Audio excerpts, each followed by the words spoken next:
This is the Horsepower Hour.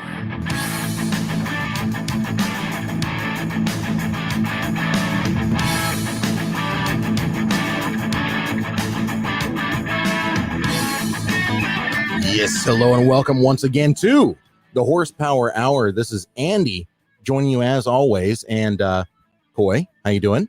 Hey. If anybody doesn't know, this is my co-host. It is the Admiral, Captain, Commodore Dr. Coy Forticus, Sin Masterson, Junior Senior Esquire, Duke of Earl Grey, and quite the fertile person, if I'm just being honest. He's a bit of a fertile myrtle. You know, I don't know if you know this, but I told you I bought a star. Mm-hmm. So technically, I mean, I'm galactic. I don't know if I could be an emperor as well. Yeah. That's kind of a self-title. All those other ones were given titles. Like, Sure. obviously, those were bestowed upon me. But I feel like now that I own a star and I'm spreading my seed across the galaxy, I feel like emperors. Good. Yeah. Virile. What do you think? What do you think there, Sam? Is he virile or is he fertile? Oh, I think he's fertile. I like Fertile. Yep. I want to add feared in there somewhere, but not where you would think it would be, you know? I'm not sure how to do it. Feared by some, aroused by many, huh? Right. I feel like Will Ferrell right now. I don't know what to do with my hands. Well, let's talk about you for a second, Sam. Okay. Sam Warner, and I'm pronouncing that right? Yep, that's correct. From Apex Detail in Albany, Oregon. And I was excited to have you on, buddy, because one, you reached out and said, hey, I want to be on. And I was like, shit, yeah, go on ahead. For two, I love talking to detailers because you guys work on some of the sketchiest, dirtiest, rottenest filth. And it's hilarious to me that people will bring, okay, so a buddy of mine works at a shop. It's like a lube shop, but it's a private company. Okay. And they have a couple lube pits and they have a couple of lift areas where they actually service vehicles, not big stuff, but like turning brakes and stuff like that. And he sends me photos once in a while of these cars that come through, and it is just like, what is wrong with these people? I mean, cigarettes being put out in like McNugget sauce packets, and it's just one stacked on top of the other. It's sort of like the dudes that would smoke a cigar and get the super long ash, except for it's just this tower of cigarette butts and chicken McNugget dip sauces, and you're just like, what is even happening? Like, he doesn't want to touch it because he knows it's going to fall over. But this person's been driving around for the last 4 years with this thing sticking up there. Yeah, that's absolutely just insane. Some of the stuff that I see, it makes me wonder what they're it's kind of weird. I don't like talking about people's personal lives, but I wonder what their house looks like if their car looks like that, if they're, accepting that. I'm not one to talk about people's personal lives. That's actually a lie. But I've seen some people's cars where I'm thinking to myself, should I call Child Protective Services? Like, this is bad. Treat your car this way. Imagine how you treat your dog. That's what I'm talking about. It's just tied to a boat anchor outside. I've got 11 kids that I stuff in this Ford Taurus, and we can't get to any of the seat belts. The house is cold. Everybody do jumping jacks. Oh my gosh. Oh man. All right, Sam. Sorry, we're back on track. So talk to us about Apex Deal. How long you been doing it? So I'm a pandemic-derived business, actually. So what happened to me was I was selling cars as a car salesman for Lassen Chevy Toyota here in Albany. And basically the pandemic rolled around and I was basically the lowest man on the totem pole for sales and got, laid off. So ended up using the unemployment money from being laid off and then started a business from it. And all of a sudden it became pretty successful. I started to... I saw a niche when I was a car salesman for detailers that weren't showing up to car dealerships to clean overflow cars. So I realized really fast that I was like, whoa, there's these, large amounts of money to be grabbed and you don't have to talk to very many people.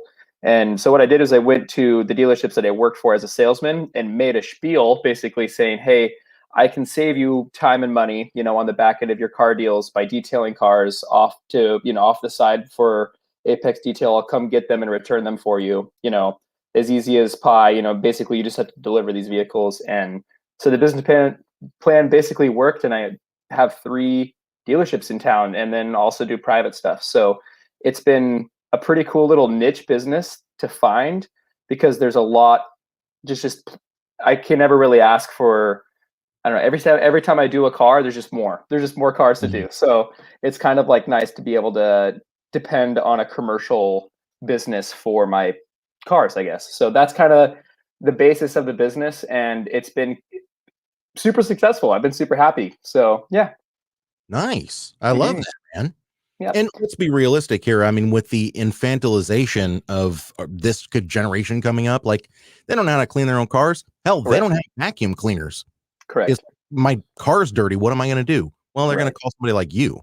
Right. And that's what I heard. I did a little pyramid scheme a long time ago when I was younger, like with Amway, and it kind of taught me a few things about finding a niche and, working your kind of, talents and things like that. And so when I was at those dealerships before I was a salesman, I was basically a lot attendant / detailer, and I would clean the cars, and I saw how quick and how fast you could actually get it done with the proper tools. And I realized really quick that I can get my time and my, freedom back if I try this for myself and then fill that void there.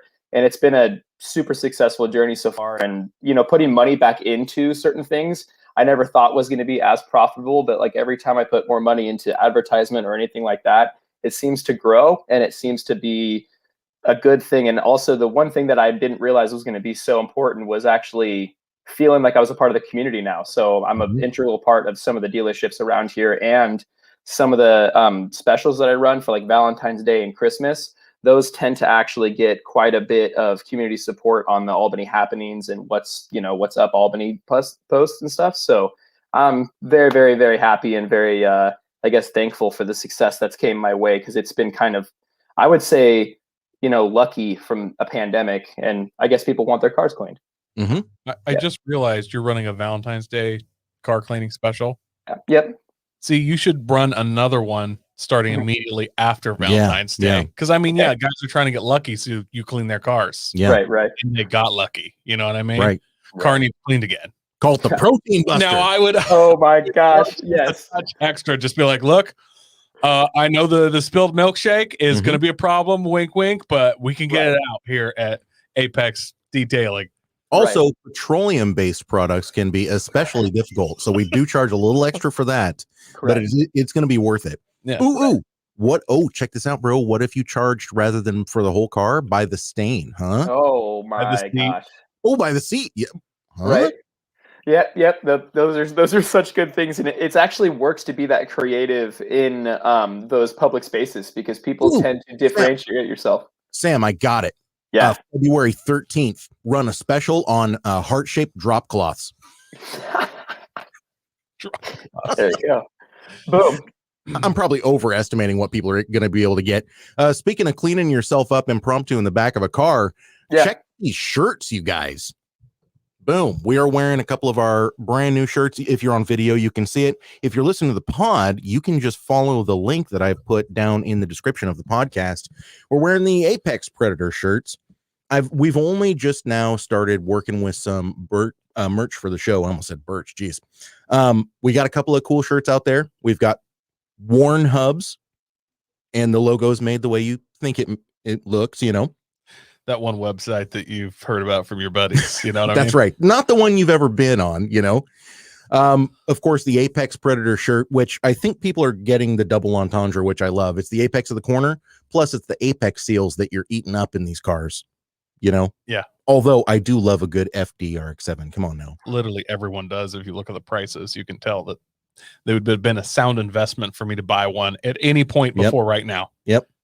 And of course, the one that I made specifically for one of our admins, Garrett, the bumper dumper. Go and check that one out. That's a great shirt. We got some other cool shirts coming out. Be looking forward to kicking it old school. We got a Soy Boy shirt coming out that it's not as bad as it sounds. I think you're going to like it a lot. But go and check that out, please. And thank you. teespring.com/stores/the horsepower hour. Again, a link will be in the description of this podcast. And if you're part of the podcast group, the Horsepower Hour on Facebook, we will post it there. And Coy, we put out a challenge to folks this past week to invite people to the group, and we're going to pick a winner to give a shirt away to. And we had 4 people comment. Not bad, But we went ahead and picked Greg Kendall. Greg, if you're listening or watching, you're getting a free shirt. Even if you're not listening or watching, I'll still send you a message. And you know what? He is going to be a lifetime member. I have no doubt. Yeah, absolutely. Do you do anything like that for your place, Sam? Merch for Apex Detail? So not as of right now. Basically, just kind of doing the commercial stuff. But actually, that's actually how our first conversation started. That's the basics, of my branding too. Is I actually do race cars myself, and I actually have a drift car. So that was a homage. My business idea was a homage to my real passion, which is actually drifting and that type of thing. So, when people say Apex, I really hope they think either, the pinnacle of detailing, or they either think of apex of the turn, like your reference right there. So I just think that's kind of rad. But Yeah. I haven't thought of anything quite yet for merchandise. The only thing I could think of is, giving away free things in my details, like, maybe like a towel or a chamois to have in someone's car, or maybe a trash can or something. But that I think would be a really, really, add a lot of value. But drop cloth, just throwing it out there, something super absorbent, huh? At first I thought the after Valentine's Day package, what he should focus on. I say you do a pre-Valentine's Day package, but it's only the day of, and it's like an extra $80. You put roses in there, like you set it up. All they have to do is show up at the car.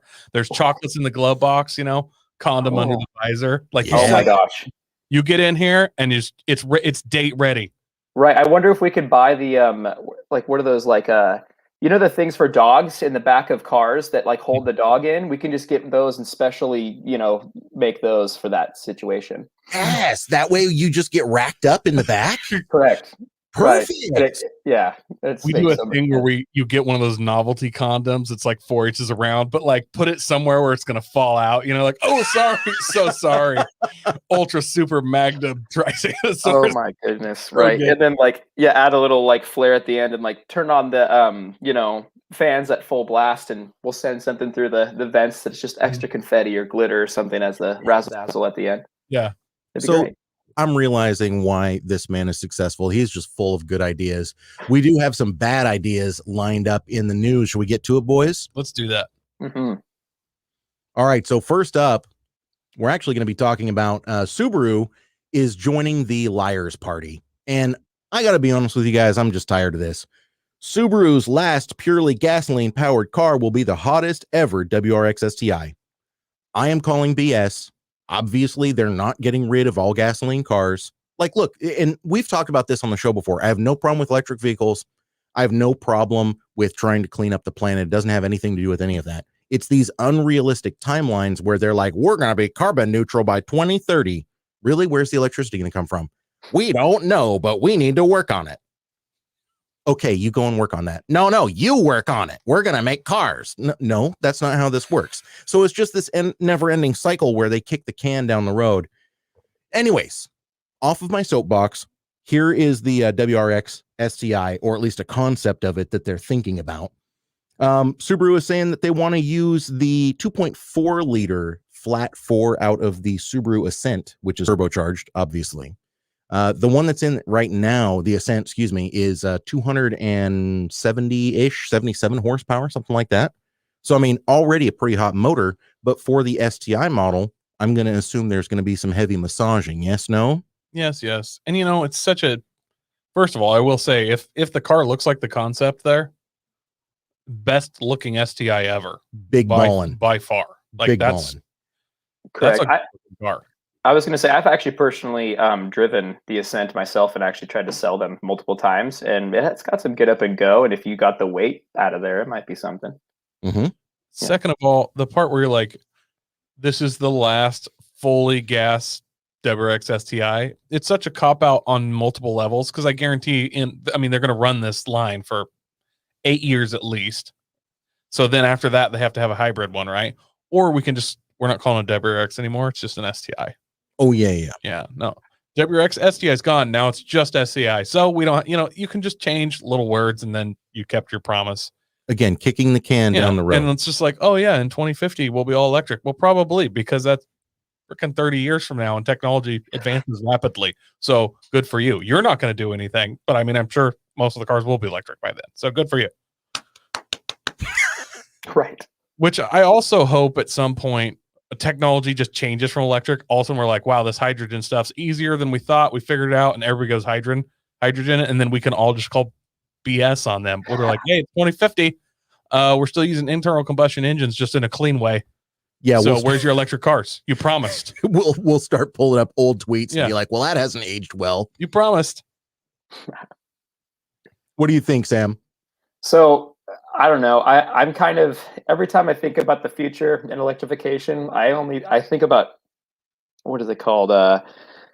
TIE fighter racing or whatever it is in Star Wars, where I think of that type of stuff, ion engines and stuff, and I think about how cool that could be. But I'm really progressive when it comes to that stuff, so I would have to see like a hyper realistic version of that stuff. But right now, seeing how much of a petrol head I am, I'm not completely against electric either, but at the same time, I would say my money for enthusiasts and for specialized markets are going to be for petrol heads for the next 20 years. That's what I think. Yeah. Luckily, you're in a business where it doesn't matter how the car's powered. People are still going to crap in it, you know? Correct. And you'll be there to clean that. Unless they create a stupid Rhomba or something that goes around the damn car. Well, that was your idea. Patent that right now. I know. Car or like the laser in Finding Nemo that cleans the tank. Like, I just need to make that for a car. That would be nice. Yeah. I'd like one of those for my brain sometimes. Yeah. I'm thinking about the Lazy Boy recliners from what's that movie? Idiocracy? Where he's sitting there and he's like, excuse me, and the guy goes, pooping.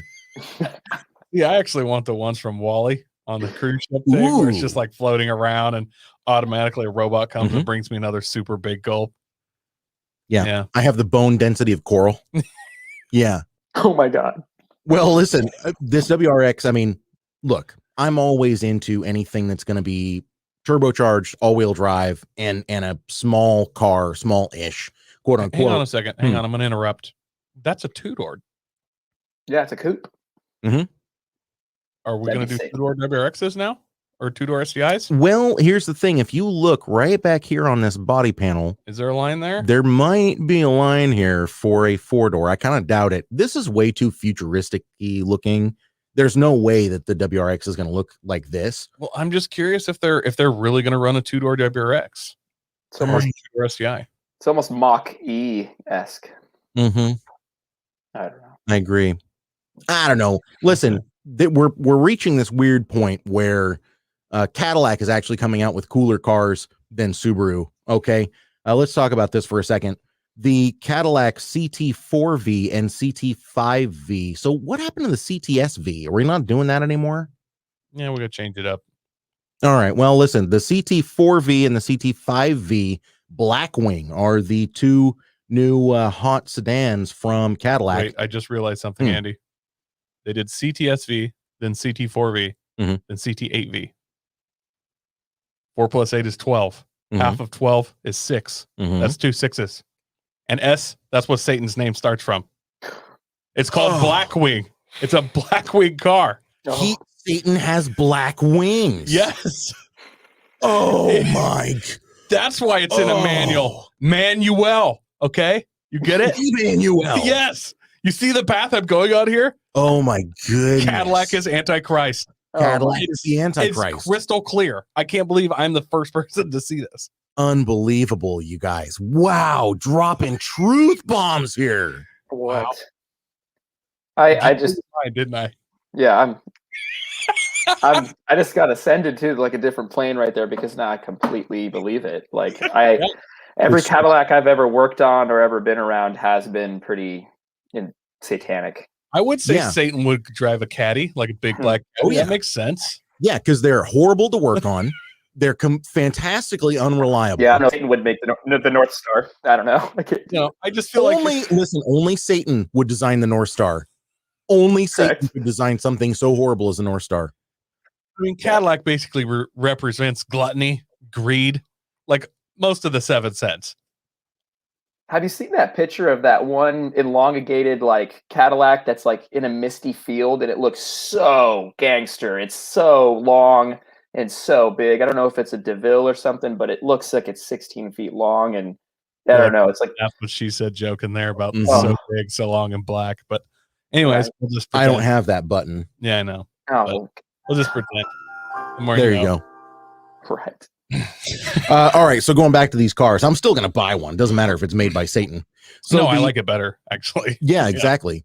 So the 2022 CT4V, pretty interesting that they're actually going with a V6 in this.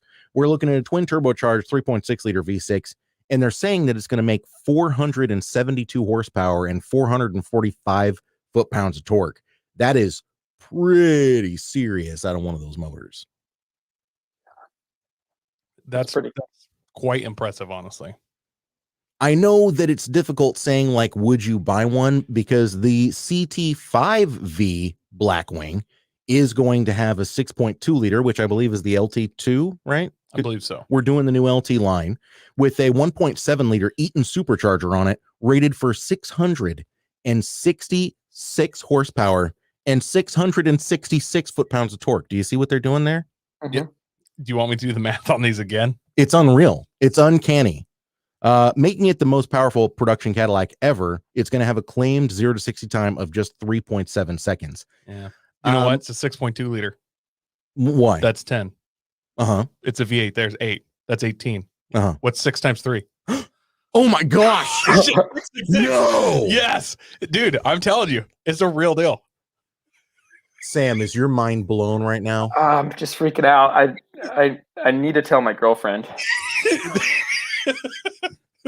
Okay, but let's get serious here for a second. So the CT4V Blackwing is rated at 0 to 60 of 3.8 seconds. The CT5V Blackwing is rated at 3.7. Now, here's the thing. That 3.6 liter twin turbo V6, I can pretty much guarantee you right now it's going to sound like a vacuum cleaner. It's going to sound like a vacuum cleaner going down the highway, because my EcoBoost truck sounds like a vacuum cleaner going down the highway. You're not going to get that V8 rumble, but because it is a smaller and slightly lighter vehicle, you're getting similar low-end performance. I mean, I have no doubt that the CT5V is going to go 198 miles an hour, and the CT4V is going to be limited to like 150. I have no doubt. I mean, that's just the way these things operate. But honestly, truly, where do you guys land on these two vehicles? I mean, would you, let's say that the V8 was just not available, or it was $30,000 more because of dealer markup. Would you consider the 3.6? I have no problem with twin turbo V6s. I think it's going to sound very good. V6s generally sound really good, especially if the RPMs can, they really let it get up there. That being said, I have a special place in my heart for Eaton superchargers. I just love the way they sound. It's hard, even if that wasn't a V8, I would probably go with the supercharger just for that driving feel. And the sound. The sound, yeah, but I mean, when the sound is part of the feel, the way a car feels, so it's just like, wow, that whine, just, I love that. What do you think, Sam? I'm kind of the twin turbo route myself. I think that's just super, super cool. Ever since I just heard that even that term twin turbo and seen it in, in a drag setup or anything like that, I've just been absolutely, I don't know, enthralled by it, I guess. Let me throw this out there. We pick this up from the dealer. We leave with our twin turbo V6 Caddy. We go straight down and we put some, what is it? The Turbonetics Godzilla blow off valves, just the trumpets that are ultra loud. And I mean, we're just driving this Caddy around, just, every shift, just chirping. Yeah. Or maybe we get weird, like JDM ones that sound like an orca well. Oh, dude, see, that would be super rad. Like, yeah, the more that I think about this car, and I'm sure we talked that it's the manual options are there, which is absolutely just incredible. It's ironic because the manual options in these cars mean, for the first time ever, you can buy a Cadillac with a manual transmission, but not a Corvette. Whoa, I didn't realize that. That's Trippy. Super trippy. Which also, Caddy, like, that was their thing. It was like push ride, automatic transmission. Back in the day, it was like, ooh, we have the automatic transmission, push button reverse and stuff. And now they're like, check it out, we got a manual. And it's like, that's the opposite of what you kind of made your name on, Man. Gosh, I The thing is, I am not associated with, or I haven't been associated with Cadillac in so long that I'm really just like, I haven't been there. I haven't been in a good car in so long, so I don't know what they feel like. Oh, been there before. Coy Mhm. recently got himself a third gen Toyota MR2, and it has the motor swap to make it, faster. And driving it, I was like, holy crap, I'm in a go-kart again. Mhm. Yeah. It's weird. It's weird. Well, speaking of Satan, boys, I think that people are probably going to feel like they're still being stared at by Satan's anus, because Ford vehicles will run on Android Auto starting in 2023. We're not just talking about driver interfaces, you guys. We're talking about the factories. We're talking about automation integration. They are partnering. I shouldn't say partnering. They are, well, they call it a strategic partnership between Ford and Google. And I remember when I saw this article, the very first thing I thought was, oh, great. Now my car is just going to be a giant listening device. It probably already is, to be fair. But I mean, while we are on the topic of evil, what's more evil than Google? Nothing. Yeah. So I'm sure they're going to collect all your data, where you're at, what you're doing, and your phone. You're going to be driving through the woods. You'll have gotten stuck. You spent the night, you did some camping, you busted out your Scottle or whatever. You're going to be coming back into service. And your phone's just going to send you a text message like, hey, we heard your air mattress popped and had trouble inflating. Check out this one from boomslang.com. And then you'll just, that's right. I was thinking I have to buy a new one because the air compressor for my inflatable air mattress is bad. Boom, buy it. Amazon to my house. Dude, they're gonna market the hell out of this. Coy, I've got an even better one for you. We couldn't help but notice on your trip into the woods that you were driving over things that were articulating the suspension more than 12 inches, and you found yourself on a larger than 4-degree grade. That is the maximum that the car is warranted for, and you've now voided your warranty. Please don't. Good. Sam, thoughts? Okay, so my thoughts on this, and I'm coming from, I guess, again, another position would be a car salesman standpoint. And I am so sick and tired of explaining third party or anything like that to a person that literally has to figure out all the stuff on their phone, figure out the thing in their infotainment system on their damn car, and then also figure out anything else on the street. What's happening is I think things are getting way too confusing. And if they would just get rid of infotainment systems and allow for maybe a more modular design with maybe Google cell phones or things like that to be just plugged into the damn car, because they're already navigation systems. They already are pretty crazy systems that I think that maybe if the tech companies that they're trying to merge with come together, maybe it actually might make a more seamless transition, because it's so annoying right now. Like to have to pair your Bluetooth, there's too many steps. And it's like our technology, is so close to getting to the point where it's going to be awesome, but it's these little things that just need to be taken care of. Like, I can't really give good examples of it, but it's like, I think if you used algorithms and if you used AI, and then if you used the right things, we could figure it out and make things a little bit more seamless. But right now it's like, I don't know, every time I tried to sell a car to somebody and they'd have to set up, Android Auto or something like that, that was like pulling hair. And sometimes I would just say, don't even use it. Just don't plug it, just use Bluetooth, and you're going to confuse yourself. But sometimes I have used it and it's been, very, very useful. So that's my thoughts on it. Well, I want to read you guys something that in particular bumped me, and I want to read this, and then I'm going to get your thoughts about it. Okay. There's two parts to this. Let's see here. McClelland. I'm just going to say it that way. This fella that's working for Team Upshift and third-party app makers to develop driver-facing and infotainment services. We also have the mechanism to get data from the cars, McClelland explained. It can also, go into the analytics system in the cloud and provide capabilities, for example, around helping the consumer detect when to bring their car in for service warranties. Once you have a platform that lets you get and analyze data, he continued, there's lots of very simple but transformative experiences that you can offer for drivers. For example, assisting them when they need to schedule a service appointment with a dealer, or helping them shop for cars better by personalizing the shopping experience. I'm sorry, I had to laugh at that last part because going back to what Coy said, we heard that you popped your air mattress, and here's one too.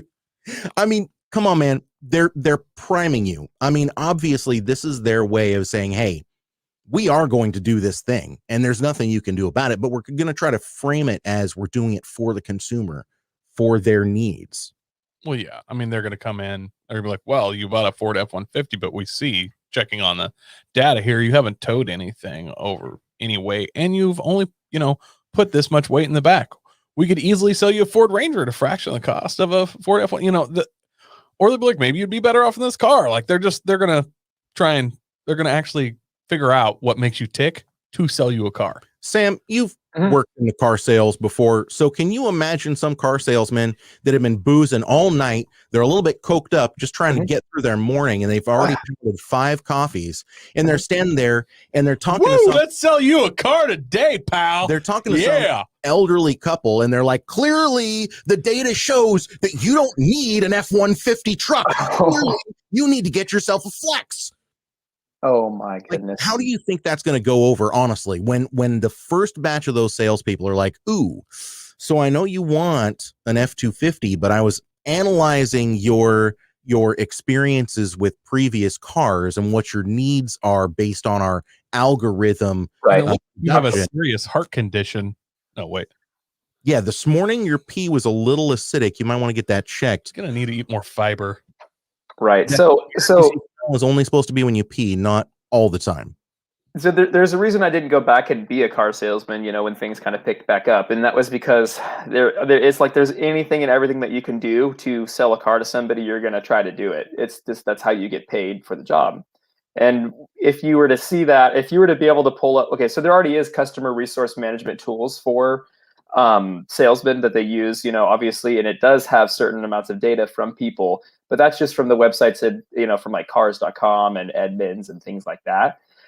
So basically, I think it would be the most insane thing ever to be able to see someone's personal information index and be able to sell them something accordingly.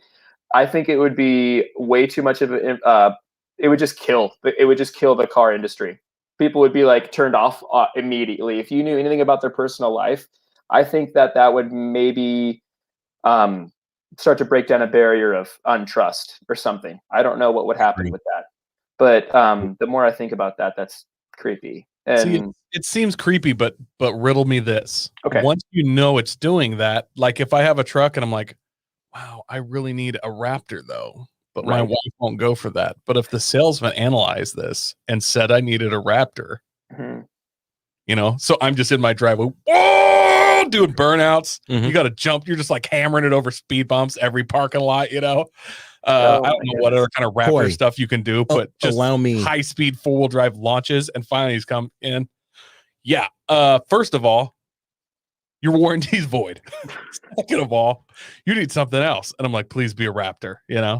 Well, I got bad news because that salesman's going to be like, according to the analysis, you're too dangerous for your own good. We are going to set you up with a 1.6 liter Ford Escape, and it's going to have the valet. What's that called? The valet key. Yeah, it's going to have the valet key, so you're not allowed to go over 80 miles an hour. Not the red key. You red line at 4,500 RPM. So could I? What I really want is if Ford would just do like a no-fly list. We couldn't help but notice that some of the stuff that you posted to Facebook while you were setting your car, very against the community standards. Could you imagine, like, you become a part of a Subaru club, and then your car starts to take telemetry data off of you, and they start to say something like, "Why didn't you represent us when you were here?" Or something just crazy like that. Like, I couldn't even imagine. See, that is a reach, and having certain pieces of information listen to what you're doing is starting to get pretty crazy. So we need to have some policy to limit that in our government, I think, because that's gonna be kind of like it could be really, really good if the algorithms were put into place and certain things maybe were more progressive, but no, not with how many greedy people there are everywhere right now. And I actually kind of like it. Like when I'm Googling stuff on my Facebook, like I was looking at suspension yesterday and today. So Facebook's like, oh, look, here's car suspension. Look at this. And I'm like, oh yeah, I didn't think of this, Brad. good idea. I'm like, heck yeah. Like I love that. A lot of people don't. I also like it when I'm just talking with somebody about something and then it pops up on Facebook. I'm like, creepy, do it more. So if Ford wants to get in on some of that, I don't mind that because everybody's like, oh, they know what I'm doing. I'm like, yeah. Yeah. So he's driving the Ford 2001. He's going to work. Hold over. And then I drive to work and then blue tape, red tape. He's moving. He's good on. He's just stuck in traffic. Go ahead. He's headed home. And then he's watching porn while he's driving. This is super creepy. Yeah. Oh my god. Yeah. It's like, what? So what if they're watching me drive? I know they're going to use it for evil, right? But at least I'll get some good at it. Like pointed advertising. I've wasted so much of my life seeing advertisements that I didn't want to see. If you can do something that just takes a tiny piece of my soul and give me pointed advertisements that I like, I am for that. Coy is being a little bit facetious and sarcastic right now.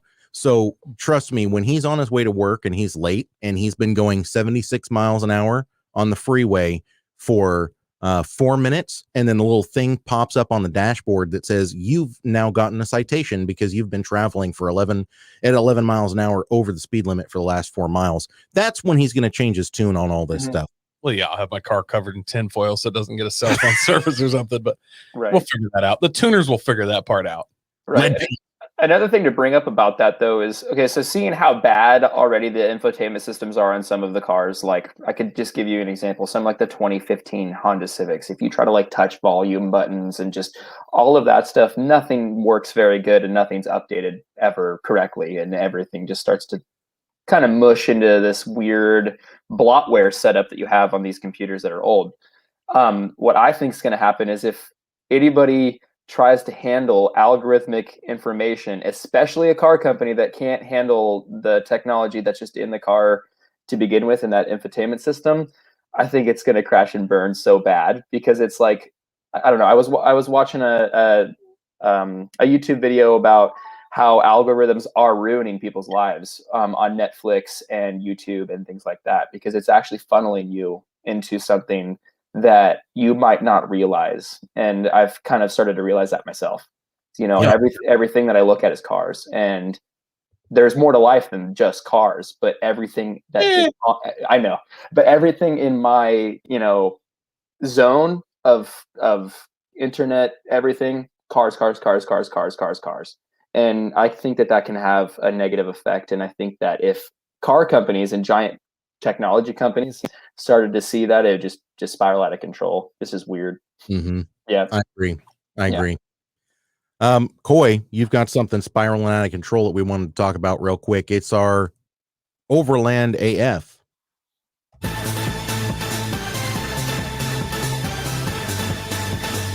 Overland is fucked.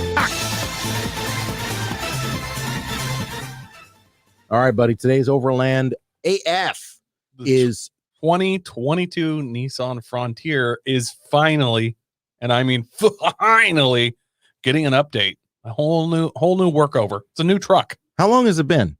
Dude, it's been a long time. I think they might be the longest running same body style truck out there right now. Well, I kind of dig this new body style in pieces. There's parts of it that I like. You hear what I'm saying, Sam? I actually love it. Do you? Yep. I think this is sick. I like it, but it's clear plagiarism. Like the front end is clearly Tacoma. It's a play on the Colorado. Oh yeah. Okay. Those appear to be Toyota Tacoma wheels, just straight up. Yeah.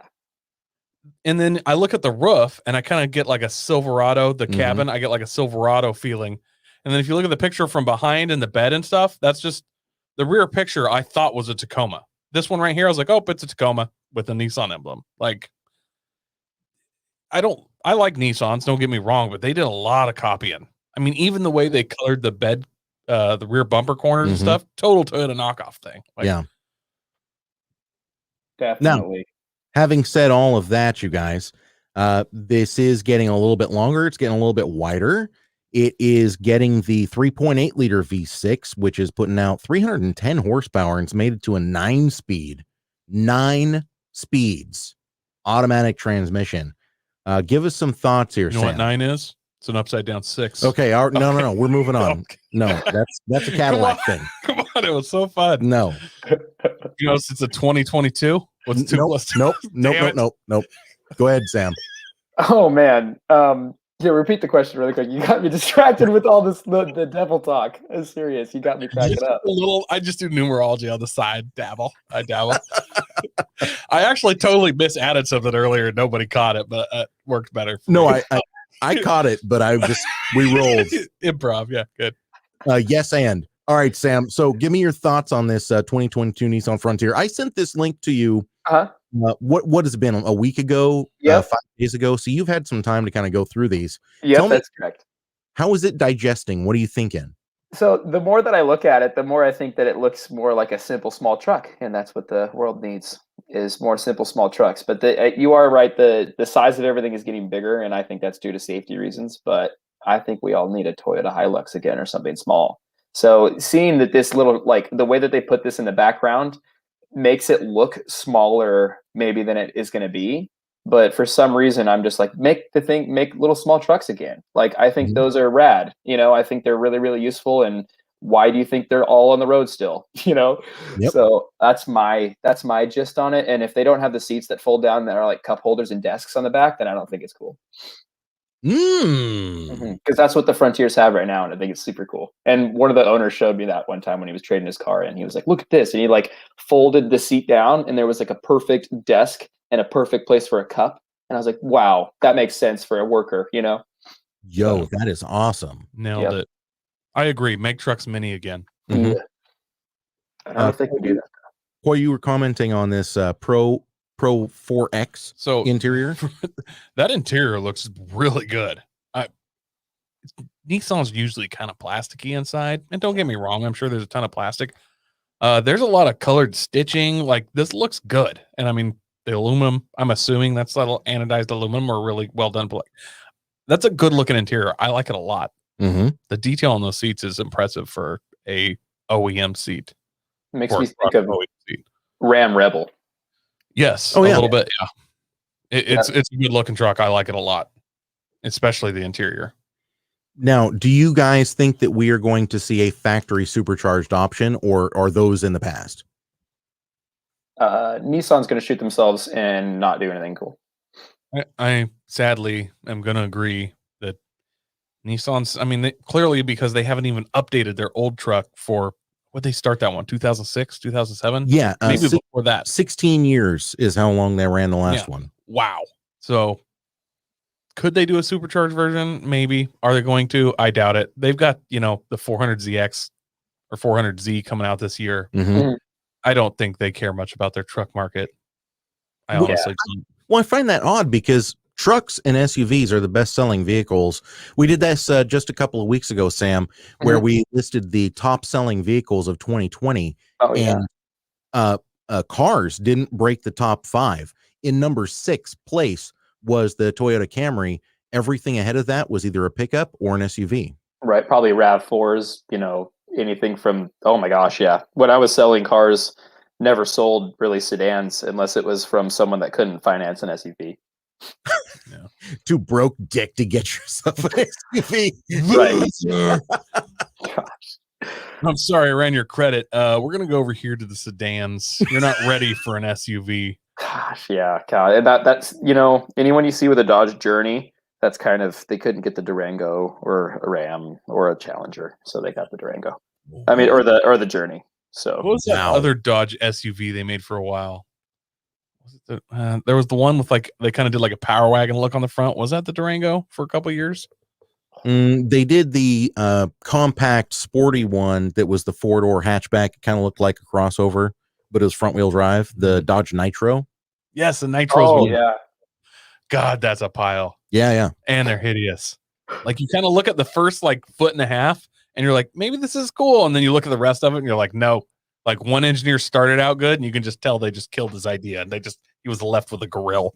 You know what's interesting to me is you can always see those vehicles where if someone had been able to do what they wanted, and by what they want, what I'm talking about is all-wheel drive, big turbo, tons of horsepower, like an SRT4 that was all-wheel drive with 400 horsepower, like clearly somebody wanted to do something in that vein.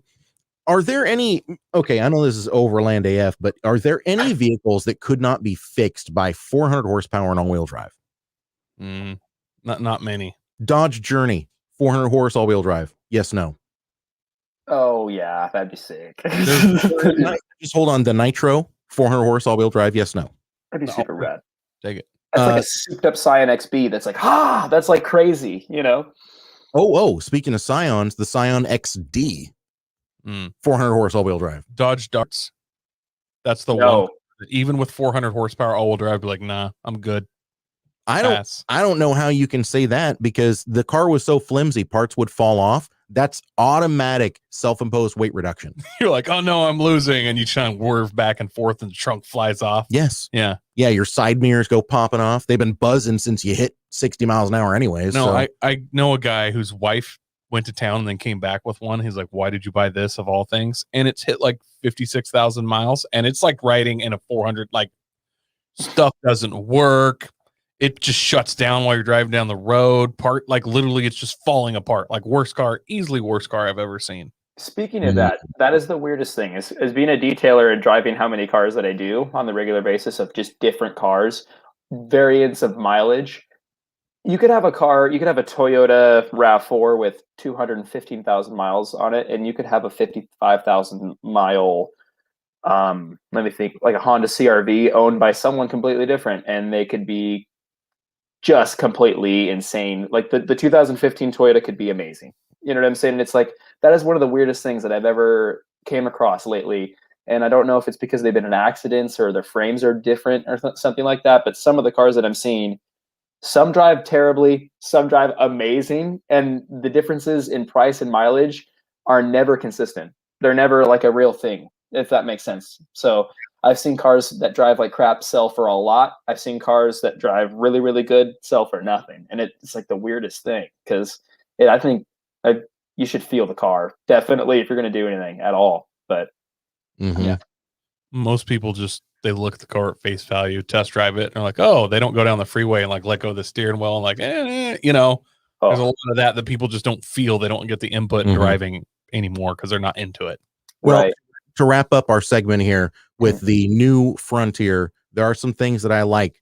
The optional Wi-Fi hotspot, 9-speaker Fender audio system, wireless charging pad for your phone, which that's really interesting to me. Nissan's 360-degree camera system, which is very cool. Front-facing off-road cameras, a whole range of Nismo accessories that they're going to be bringing out for the truck. And starting at 30,000, I mean, 30,000 is a lot, but it's 10,000 less than the F-150 starts at. It's also topping out at about 40. That's the Pro 4X off-road package, rear locker, all that, which considering like a TRD Pro is topping out like 56 now. That's not a horrible price. And the Colorado Canyon, if you want to get the diesel fully optioned, it's the same way, 49, 50, 51. Which is a sick truck. That was the first truck I've ever sold. That was cool. I was the first one on the lot too. It was so rad. Like the little diesel truck, the way that thing felt. Have you ever felt one of those yet? And it's super cool. I love it. Really like those. Make small trucks. Make more small trucks. Yeah, 100%. Well, there you go. Overland AF.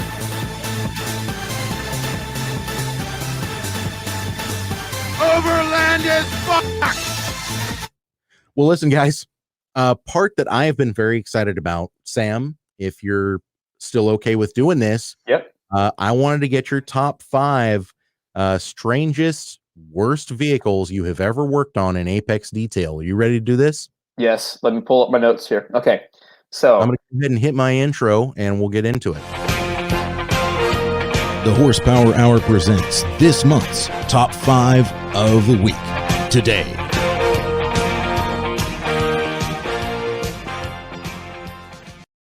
All right. I got to tell you, man, there are a lot of people that have been super interested in hearing what you have to say. When I told Coy that you're going to be able to do it for us, he was just like, oh my God. Yes. I was like, yes, yes. I want to be horrified. Okie dokie.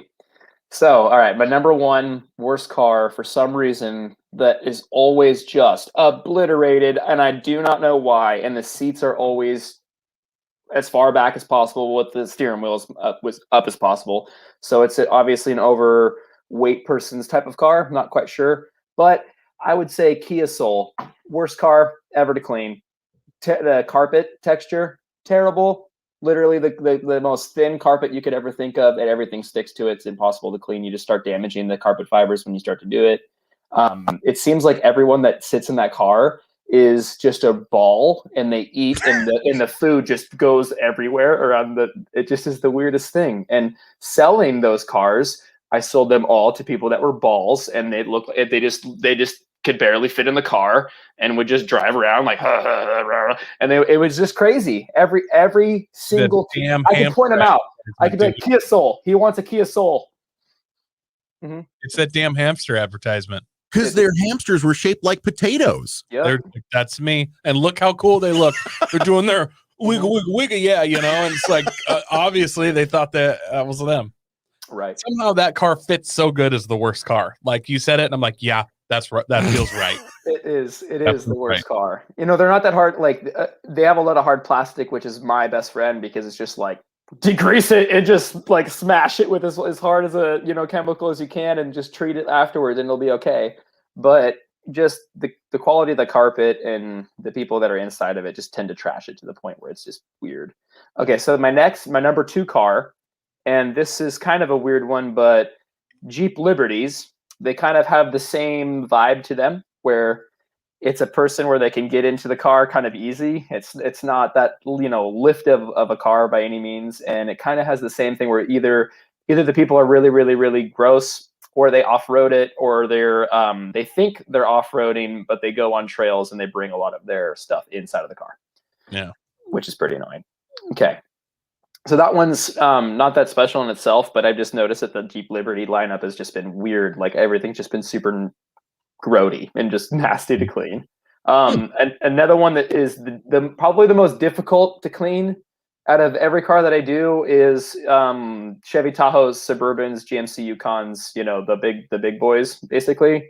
Those cars are always housed by 5 or 6 family, members and little kids, and they basically just get completely decimated, like just chocolate milk thrown thing. You don't even realize the stuff that you can see, like it looks like you just take one lick off of a lollipop and throw it under the seat for a year. Like, yeah, done, right, done. And then French fries, right. The newer ones tend to stadium up in the back. So if you're a bigger guy like me, I'm like, I don't know, like 250 and barely 6 foot, but it's the weirdest thing that like I can't get into the back to clean anything very well, and every single time they're just completely trashed too, and that's just because of the family members obviously that have those vehicles. And the length of ownership on them is very very long. It seems like they only have 2 or 3 owners and then they're junked or something, but the length of ownership seems to be like 20 years at a time. So you'll see people that won't get them detailed for 10 years, and they'll only go to a shop vac once in that 5 years. And it's like, oh my gosh, your car like is just a crust. It's just a single crust running down the street, and they don't even realize. Sometimes I clean some of the leather seats and people don't even realize that they're a different color. You know what I'm saying? And it's like the weirdest thing. Yeah. Oh, that's gnarly. Okay. Wow. So the next car is kind of be really, really funny to you guys, but it's Jeep Wranglers. Okay. So Jeep Wranglers are primarily owned, in my opinion, by blonde females that for some reason are just given them. And every one of the newer ones that I've ever had to clean has just had makeup encrusted in every single nook and crevice, and then no regard for the cleanliness of the bottom of the vehicle. And I don't know if it's because of the way that the car is, and I don't know what it is about that. And and Jeep Wranglers are the ones that are way more off-roading, right? That are like that have like the square body to them, correct? Mm-hmm. Yeah. Mm-hmm. Yeah. So that one. Other than that, like just the owners of them, and that's what I'm trying to comment on the most is that's what I find the weirdest part, because when I made the correlation between selling the cars, meeting the owners, selling them the cars, or getting the cars traded in, seeing what they were like, and then making those correlations, and then also cleaning them from now on, was just like, whoa, I've seen a huge uptick in these types of cars that are just nasty. And it's just weird. I've seen a couple Jeep Wranglers that have been well kept, but the rest are just, it seems like no one never cleans them because they're like utilitarian vehicles. So Right. Right. And then I'm not the mother of all vehicles to clean, but is the Dodge Grand Caravan with the stow and go seating. That in itself is a Chinese finger trap of dust and debris that can get into those seat nooks and everything, that it literally takes me sometimes 2 or 3 days to clean one of those to the point where I'm satisfied with it. But that would be Apex Detail's top 5 worst vehicles to clean. Now, I want to know like the worst thing you've cleaned, like you were in, and it was just like this pizza. It had the Noid from the pizza advertisements back in when I was like 1998. All right, so Scion IA 2016, like not even that old of a car, right? Sitting in this car, it's my mom's neighbor's car that happened to see me cleaning a car at her house and was like, "Hey, can you clean my car?" And I was like, "Sure," $120 basically. And this was when I first started out. And I went to go grab it and I brought it over, and obviously it was a cigarette smoker's car. It smelled the worst that I've ever smelled in my life. Like, it was just rotten smell. And they just had they've had 2 babies in the past 2 years. So I was like, "Oh, that sucks." So I was trying to clean their car, and I realized that you couldn't even see, park, reverse, anything like that. You couldn't even see anything. It was literally just, what is it? Just like ash. No, it wasn't even ash. It was, what is it? McDonald's French fry salt, basically. That was so encrusted onto the top, like he got McDonald's every day and would eat fries and touch that thing every single day, that there was so much salt inside of those parts right there that when I used my brush to clean them out, it literally made me gag and I threw up, because it was the most disgusting part I've ever had to clean. And it took me multiple pass-throughs to try to chisel it out like an archaeologist. And it was the weirdest thing, because it's like, how do you even know what you're doing? You're like cleaning dinosaur bones to try and see what gear this mission's in. It was just absolutely insane. And then the fact that there is a baby in the back and there's a car seat in the back, it just throws you off so much, because you're like, I couldn't imagine being in a life like that. And I feel bad, and you want to help. So then obviously cleaning the car helps. So you feel a little bit better about what you're doing. But man, it just seems like they give the baby a cigarette. Like, yeah. The putrid smell of a cigarette. I can't even believe what it can do to a car. And even if you smoke cigarettes, just don't do it in the car. Just don't do it in the car. You're gonna hold the value of the car $2,000. Like, yep. sometimes the stuff, like most of the dealerships that I worked at, if the car was smoked in, auction, gone. It was like the car was basically totaled. You know what I'm saying? And they were like, I don't care. I don't want to even try, because half the time selling a car, and if it smelled like a dog or like ash, it was the hardest thing in the world to do. It was like, they're just, no, I'm going to go to a different place and find a different car. That's no point, no point in even trying. So wow. Yeah, it's pretty crazy. Some of the ozone doesn't even work to get rid of it. People claim that it does, but you can always smell it. It's always going to be there. And even when sometimes, it does work, or at least to the point where I can't tell, maybe my wife can't. I'm like, nah, that's good.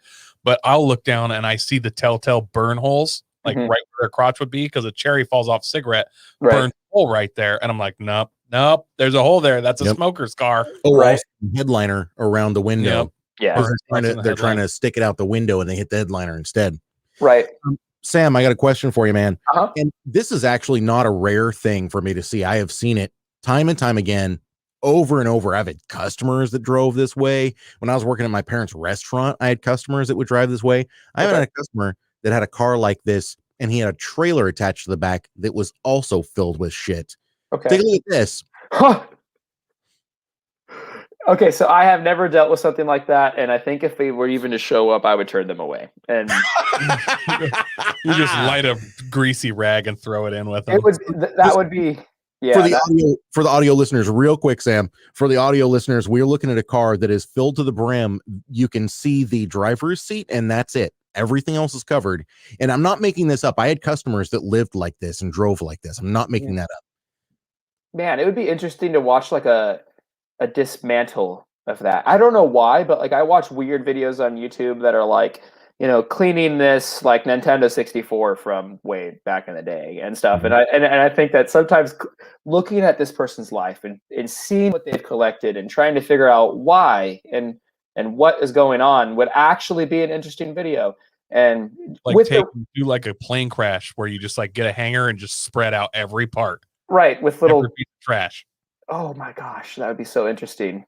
Maybe just bury it. Well, this is why I'm not a TV producer, because they would be like, why? What drives a person to do this? Mental illness. Right. Or, you know what? This would be a good, the next spread for one of those I Spy books. You could literally just have like a nice little corner shot of that.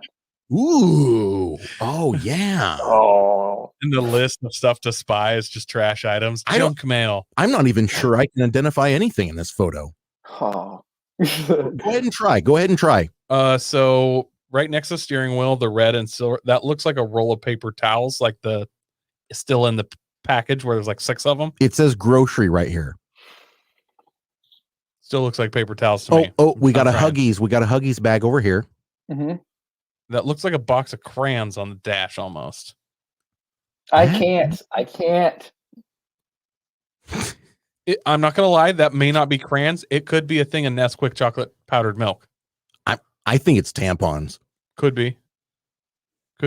All right, listen, Sam, I know we're about to give you an anxiety attack, so we'll go ahead and move on from that, my friend. Yeah, that's just, oh my gosh, I don't even know how that happens, but it's almost like a time capsule. I feel like they should just bury it. Like imagine that, like Pompeii, like they find the buried people and stuff, just boom, there's Hoarder's car, and it's like, this is what they were doing back in the day. Dude, have you ever heard of it was the concrete car parking lot where they did this in like 60s. They just, on the edges of this parking lot, they got old cars and they just poured concrete over them. No way. They like sprayed them with concrete. One of them was convertible, so you can like get in and sit in the concrete car, and they're still there. Imagine if we did that with a bunch of just cars, and then we get out some jackhammers in 100 years, bust these things open. Drivers still sitting in there. I can't even imagine the smell. However, what we've been talking about here today, this rolls so well into our next segment. Sam, are you ready for this? Yes. It is the Deal Doob. Smoking Deal or Smoking a Doobie. And actually, this week's Smoking Deal, Smoking a Doobie was something posted to the Horsepower Hour podcast group. Make sure you go and check that out. It is facebook.com/groups/the Horsepower Hour. If you're not a part of that yet, please do consider joining, because we have got a lot of fun stuff going on over there. This is a Jeep Liberty, number 2 on your list, my friend. And let's take a look at this thing. So I got a little bit of insider information about this vehicle that I'll be giving here in just a moment. Well, yeah. To be fair, when we list the price, it'll be a little better. Okay. So let's go through this, man. 2004, red, interior is gray, Jeep Liberty. Mileage, 225,000 miles. It says interior is bad, but the engine is good and runs great. Trans is good. Missing front drive shaft. What he actually means is drive line. So there's no drive line going from the center differential to the front differential. Great for parts, but it can be driven. No title for its parts only. Just want it gone, no holds. And it is $400. We be gambling, baby. Let's look at some of these photos here. Listen, she's rough, but like, this is not the worst $400 car I've ever seen.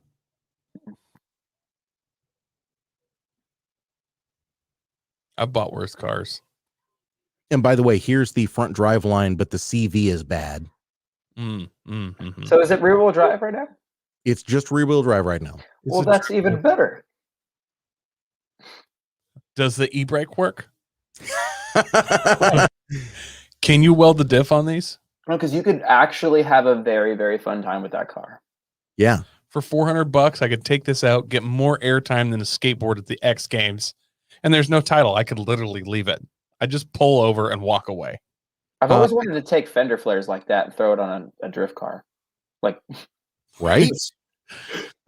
Just big box flares? Yeah. Now, I'm going to let you guys know, I talked to the owner of this vehicle, the term is very loose. There's owner, no title. Okay? Okay. There's no title, and actually the guy that has it is because somebody left it there. So here's the backstory on it. There were 2 adults with a child and 2 dogs living out of this vehicle in an RV park in Prineville.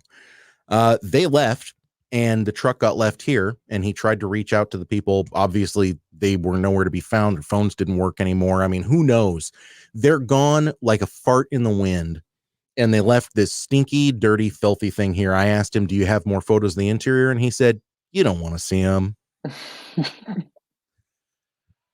I can't even believe that. That's So- tint. If we found out where this car was at and we went and stole it, would he call the cops? Absolutely not. Just There's no way. I'm not saying that our listeners steal a car. I'm not saying that you should. I just occasionally there are things you steal that it's a bargain. Everybody's bet good with it. You know what I mean? Yeah. Right. Yeah. I have a Geo that's sitting out in Philomath that someone could just take, and I don't care. And you're just like, oh, thank Don't- God it's gone. Don't tempt Coy. He does That's- not need another Geo Metro. Convertible, red. Holy crap. 3-cylinder. A Coy. vert. The last time we did this, it ended badly. Not You for don't- me. For other people that got arrested. So good. Sam, how are you landing on this deal? This vehicle in general? I would automatically buy it because it's I think it was let me see what number it was on my list. So I think I would automatically get it. I just think that the fact that it popped up in the way that it looks on the inside and it correlates to my list makes me very happy. So that in itself makes the universe tell me that this is the car to buy and to make into the next gambler car. You can also fit eyelashes onto these types of cars, and I think that's pretty sick. You can also look. Yep, it has, like I said, tint. That's a big thing. Yep. It's a, you know what it is? It's serendipity. It's a cute meat. Yeah. You were This meant is, to have this. It's very affirmative, you know. The universe is Mhm. is letting you know how right you were. Oh, and I'm sorry, Right. just real quick. The owner told me flat out, he has priced this specifically for gamblers. He priced it so that if you go to the junkyard and you get yourself a front drive line, and then if you have like a buddy that pretends to tow it and holds it in their tow yard for a little while so that they can put a lien on it, and you slip them $50, you could actually get into the gambler for around 500 and have a 4-wheel drive, good running vehicle that needs a thorough deep clean and probably hold off on the black light, if you heard what I'm saying. Honestly, deep clean, just cut the carpet around the seats and pull it out. Boom. Yeah, there it is. take the doors off and do the little bars and stuff. That's Yeah, bad. pressure wash that thing. Like, don't deep clean, just remove. I feel silly asking if this is a deal or a do because this is a deal, right? It's- I have spent $300-400 on some dumb stuff. I bought RC cars for $400, fake cars. What engine does this have in it? It has the 4-cylinder, so whatever that is, it is 2.4. 2-point fail. You know, It's just heavy. I don't know. what else could you do? Could you? Wait, I take this back. We just talked to him a little bit ago. Did he say this is a 4-cylinder or the V6? I have no idea. Literally no idea. You should message him right now. Shoot, I forget. What you could do, though, can you get you don't have to have a title to get a trip permit, No. right? Trip permit this for 30 days. You go gamble it hard and then go ahead and cut it up and just have it crushed. You'll get probably $200 of scrap out of this. Trip permit's going to be like $38. So you'll have something you gambled and you'll be what, $230 into it or something, Mhm. plus gas, plus, you know, some rattle can paint and eyelashes and stuff. Well, it has to be army green. Let's not mince Yeah. words here. This needs to be painted army green with a very crooked star on the side. See, Correct. if I were going to gamble this, instead of going military Jeep, remember the old Chevron cars? Yeah. I'm going to Chevron car that, but like on crack. Like, I used to work for Chevron. I'm going to do So- the Chevron on the side. I'm going to do the eyelashes. Mhm. And I'm just going to, you know, Me Yeah. myself, I Yeah. just purchased a $500 Forester, and I really want to do the Jurassic Park livery, where it's like the yellow to green, and you get the Jurassic Park thing on it. I think that'd be rad. Oh yeah, I can dig that. that's a Mhm. good one. The other one that I wouldn't mind doing is the classic NASA one. Oh, You know, if it's white, if you got a white car, it's so easy. Just throw NASA emblems on there. yeah, that'd be rad. Satellite retrieval team. So I think what wear I a would do spacesuit and instead of NASA, I would do SACA in big bold letters, SACA, and then right below it just say shit. Yes.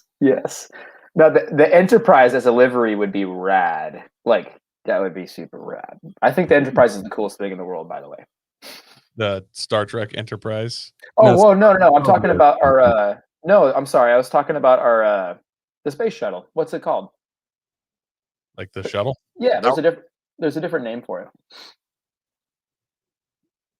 Well, like, I mean, you're talking about the shuttle that, the white and black. Oh yeah.